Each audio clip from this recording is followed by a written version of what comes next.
So I want to talk about Nicki Minaj and her husband for a second, but I want to start out by saying that I am not a fan of Cardi B, okay? Because people love to think that if you have any sort of criticism towards Nicki Minaj, it's just because you're a diehard Cardi B fan and that's where it comes from. That is not this. This is not that. This is not stemming from a biased Cardi B fan, okay? This is coming from somebody who ain't got a dog in this fight. But I'm surprised that y'all are surprised that Nicki Minaj ended up marrying a man who, when you Google his name, this pops up. This is not the first time she has been in close proximity to, nor is it the first time she has been on the wrong side of the conversation when it comes to registered sex offenders. And it's just like, for her to be married to a man who has a reputation, a history, even a record of doing what he has done, but then turn around and say that him beefing with Offset on the internet and telling him to pull up, that's taking things too far and that should be the straw that breaks the camel's back in her marriage, is insane. And I know that news outlets and little drama channels talked about what was going on with her brother back in 2017, but I don't think any of you were actually paying attention, and that's where the problem lies, because it was in like the height of her career, you know, everybody was a huge fan of her, and so since she wasn't the one that was being charged, nobody really cared. So now that y'all are finally paying attention, I want to go over what happened with her brother back in 2015 to 2017 so you guys can get a clear perspective as to what she was actually defending and making justifications for, because it goes a lot deeper than you guys just sitting here saying like, oh, well, that's her brother, I defend my brother too. If you would defend your brother after hearing what I'm about to tell you right now, you're a piece of shit.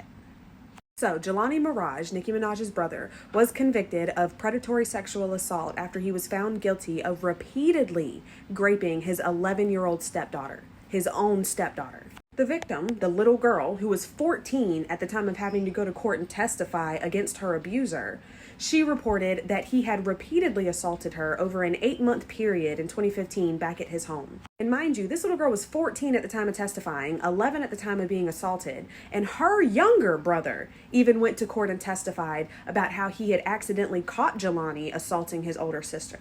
Then, you know, police and prosecutors went on to testify that DNA evidence was found to support the accusations. DNA evidence meaning they found Jelani's male fluids on an 11-year-old girl's pajamas, his own stepdaughter's pajamas. After hearing all this, seeing all this proof, and even hearing children testify as to what they experienced and what they witnessed and what they went through, she continued to pay for defense attorneys, and she continued to make public declarations of her love for her brother on the internet.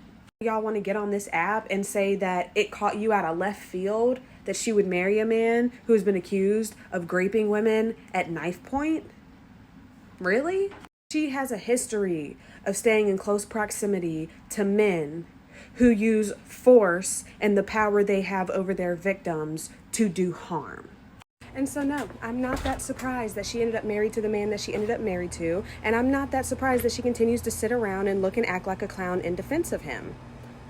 The best indication of future behavior is past behavior. It's what she did before, so I assume that that's what she would do now, and it is. What I do find surprising, however, is the fact that after paying for the defense attorneys of a registered sex offender, after making excuses and justifications for a registered sex offender, and then after marrying a registered sex offender, she still has a platform and an audience and a career. How does one manage to do that? You know, especially in a day and age where just saying one wrong thing can ruin your entire career, flush the whole thing down the toilet, lose all your brand deals, endorsements, everything. How does one manage to do that? One manages to do that when they have the right connections in the wrong places. So I'm going to say the quiet part out loud, and I'm going to assume that it's not that far of a stretch of the imagination to think that she's on the Jeffrey list. As much as we all love to attribute all of women's poor choices to them just being mastermind manipulated by super evil genius men, we saw how this man threatened Offset on live.